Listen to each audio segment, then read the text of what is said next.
Hello everyone, today is Friday, March 13th. The word of the week is trio. And funny as it sounds, there are not that many trios in literature and cinema. The figure of the trio is a widely used trope, starting with, say, the Bible, with the nature of God. And the trio, or the number three, is an important narrative idea. Say, there's often three tasks that need to be resolved or three objects that need to be collected, and also the narrative structure also thrives in the number three, as in the classic narrative states that a story has three parts: the exposition, the knot, or the bit where the things actually happen, and the resolution. So there are not many literary trios that I could think of just off the top of my head. But please, if you do know of any more, do share, because I'm sure I'm forgetting loads and I'll be terribly ashamed when you all start chanting all the characters that I've forgotten. But anyway, I could only think of Harry Potter, and of course the Three Musketeers.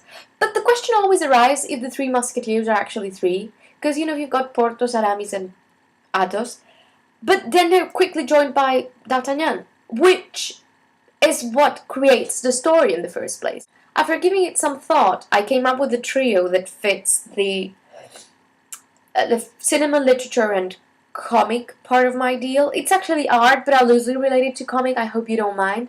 And that is the trio that Luis Buñuel, Salvador Dalí, and Federico García Lorca formed in the late 20s, early 30s in Spain. Lorca was a poet. He started using a very traditional form of poetry, the Romance, and writing poems about Spain, about various things that were very typical of the south of Spain.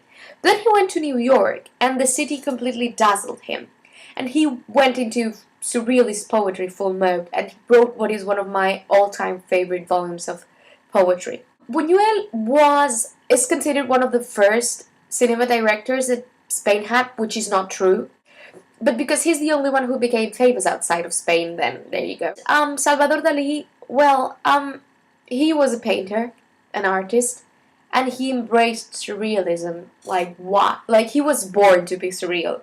Like probably his birth was this crazy experience, and his mother had him inside of a bathtub filled with magic marmalade. One of my favorite genres in fiction is uchrony, also known as what if. What would have happened if the Nazis had won the war? What would have happened if Julius Caesar hadn't been stabbed? What would have happened if Albert Einstein hadn't been born? Uchrony culture is what would have happened if Federico García Lorca had not been shot for being considered an enemy to the Franco regime? What would have happened if Buñuel had been exiled to Mexico to avoid the same thing happening to him? What would have happened if Dalí hadn't become a raging megalomaniac? If them had kept on working together? I think the result of that work would have been very interesting to see. As always, I'm putting links in the sidebar. I still haven't got this right. Anyway, there's links in the sidebar to broaden whatever it is I've said in the vlog. Anyway, that's all for today. Have a frisky Friday, and thank you very much for watching. P.S. Since Joanne didn't post a video this week, I figured maybe it was my turn to choose the word, so we have something to do next week.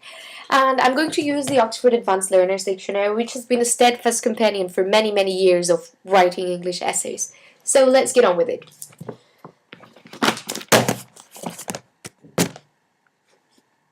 Right! The word of the week is scrub.